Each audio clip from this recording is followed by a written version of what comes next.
Hi, I'm Reverend Tom Kearns. Welcome to 333 Magic 9, where the cards and stars come together to bring you spiritual insights for your life. You can subscribe and hit the little bell for notifications for when I have new videos. Visit my website for a special introductory offer, internetpsychicreadings.com. The link will be below. Now, let's take a close look at the power of the stars and the cards. The card for the first week of the month is the Chariot. The Chariot's very important this week because of all the mercurial energy that is around. Mercury is going to change direction, and Mercury will be squared by Saturn twice. That's very unusual in a 1 week time period. So that's because of the change of direction of Mercury. So it's going to be very important that you hold on and you maintain stability. So when Mercury squares Saturn, it's going to happen from your 7th house of partnership to your 10th house of status or career. So it's very important that you don't criticize other people without a very good cause, and perhaps don't even criticize yourself. Everybody's nerves may be on edge. So the double Saturn square, which is exact at 26 degrees, can really tell you to act in your most professional manner so that you can prove yourself to anybody who may be watching. Now, this will be extremely important because by the end of the week, the moon will move into an opposition, a square. Oh, no, opposition is correct, to Saturn, Pluto, and Jupiter. So this is a triple opposition to these major planets that have been playing havoc on the world for the past year or so. So this can really throw everybody off their emotional balance. So use the power of the Chariot to hold on and maintain the direction that you are going in or the direction you would wish to go in. But remember, stability does become important. The card for the second week of the month is the Hierophant. And this is a very powerful energy. And it's important, and you'll understand why I want to explain to you in a moment. So you're going to have, first of all, Venus in opposition to Mars. Now, Venus is in a very good position in the 7th house. That's the house that she likes to be in, and she's in the sign of Libra, which is, where she belongs. So this is really a very good position for Venus. However, she is in opposition to Mars in the 1st house, and Mars is actually very strong in the 1st house. So you have two very strong placements that are in an opposition. So what this warns you is that not everybody is going to want to follow what you want to do. So don't push people too hard. Try to establish a situation where you can cooperate and try to understand that everybody's a little bit different. Now, the second and very important aspect during the week is an exact conjunction of Jupiter and Pluto. And this is up at the top of the chart in your house of status and career and your social situation. So I call this position the kingmaker or the king breaker.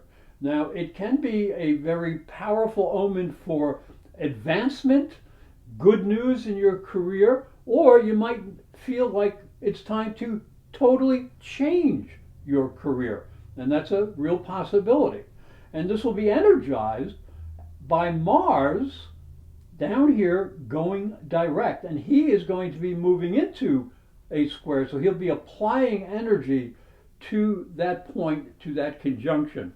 So what you really need to know is what you are trying to achieve and how you can best use your energy to get ahead. The card for the third week of the month is the Fool.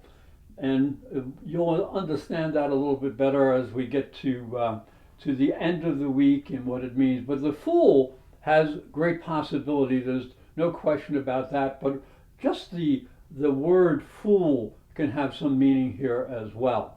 So as we move into this third week here, we see that we're going to have Venus in the seventh house squaring.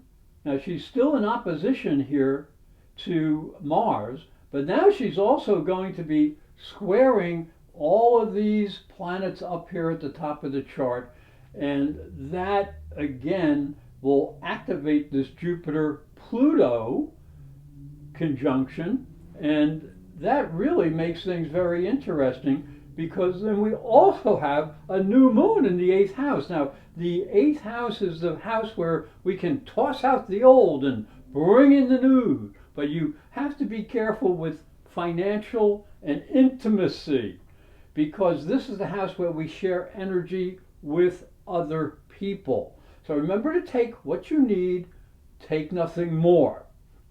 Now, Venus in the seventh house is going to increase your social enjoyment, and she'll tempt you to have a good time. But remember, there's a lot of energy here in this square with Jupiter, Saturn, and Pluto. So you have to watch out for your status. So make sure you're taking care of your career responsibilities. And here's where the fool comes in. Don't make any silly mistakes. Don't take silly chances, and you'll feel much better.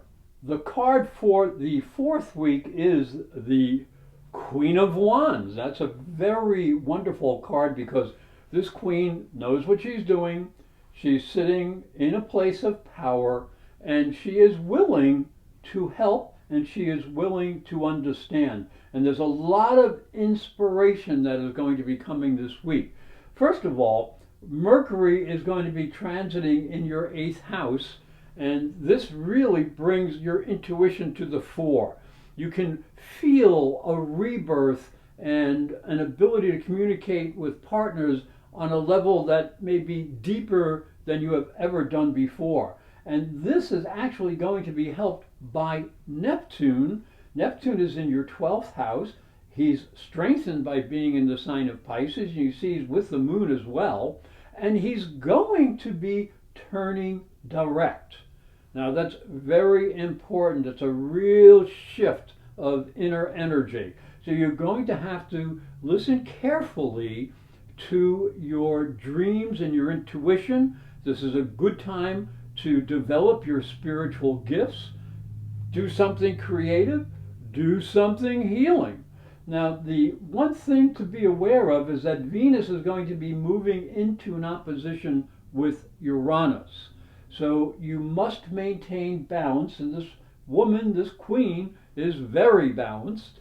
So maintain balance between what is your responsibilities and what is the responsibilities that you have to deal with others, especially with what you value and what they value, what you're seeking in intimacy and what they are seeking in intimacy. This can be a little bumpy if you're not aware. I'd like to thank you for watching and thank you for listening. Remember to subscribe, because these videos are free, and hit the little bell for notifications. And for a special offer, visit my website, internetpsychicreadings.com.